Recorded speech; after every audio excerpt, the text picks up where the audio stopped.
আসসালামু আলাইকুম, সবাই কেমন আছেন? আশা করি সবাই ভালো আছেন।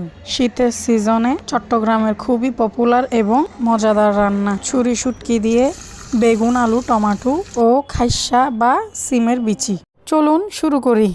প্রথমে কড়াইয়ে দিয়ে দিলাম তেল এবং পেঁয়াজ কুচি, তারপরে দিয়ে দিলাম ছুরি শুটকি, কাঁচামরিচ, লবণ দিয়ে দিলাম পরিমাণ মতো, দিয়ে দিলাম হলুদ গুঁড়ো, দিয়ে দেব মরিচের গুঁড়ো, আচ্ছা পরিমাণ মতো দিয়ে দেব। ভালো করে কষিয়ে নিব। ড্রাই স্পাইসগুলো যাতে পুড়ে না যায় তাই হালকা করে পানি দিয়ে দিব। পানি দিয়ে ভালো করে কষিয়ে নেব। মশলাটা কষানো হয়ে গেলে আমি দিয়ে দেব কেটে রাখা আলু। আমি নিয়ে নিলাম বেগুন, টমেটো, তারপরে খাইসা বা শিমের বিচি।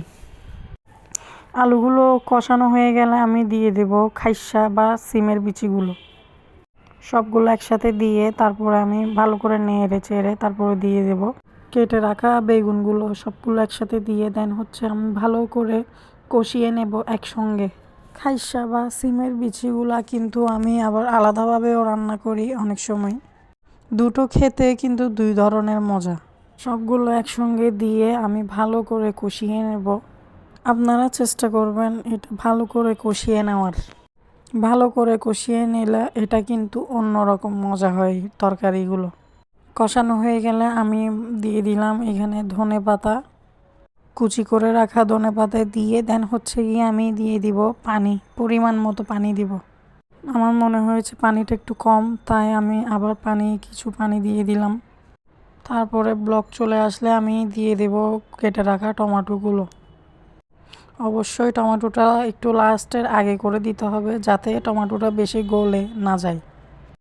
টমেটোটা আগে দিয়ে দিলে বেশি গলে গেলে তখন তরকারির মজাটা থাকবে না।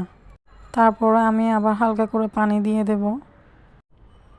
কিছুক্ষণ বসিয়ে রাখার পরে তারপরে আমি ঢাকনা দিয়ে ঢেকে রেখে দেব। আমার ভিডিওগুলো যদি আপনাদের কাছে ভালো লেগে থাকে অবশ্যই লাইক এবং সাবস্ক্রাইব করে দিবেন আমার চ্যানেলটিকে। আর একটু পানি দিয়ে আমি গিয়ে এটা এবার ঢেকে রেখে দেব 2-4 মিনিটের মতো। ঢেকে রেখে দেওয়ার পরে যখন গিয়ে আমি দেখে নেব যে ব্লক চলে এসেছে, তারপর আমি আবার দিয়ে দিলাম ধনেপাতা কুচি করা। আমি যেহেতু ধনেপাতা একটু বেশি করে ইউজ করি, যেহেতু আমার ধনেপাতার স্মেলটা খুবই ভালো লাগে, তাই আমি গিয়ে 2বার ইউজ করেছি এই ধনেপাতা কুচি। শীতকালে ধনেপাতা কুচি বেশি করে দিয়ে রান্না করলে কিন্তু খুবই টেস্ট হয়।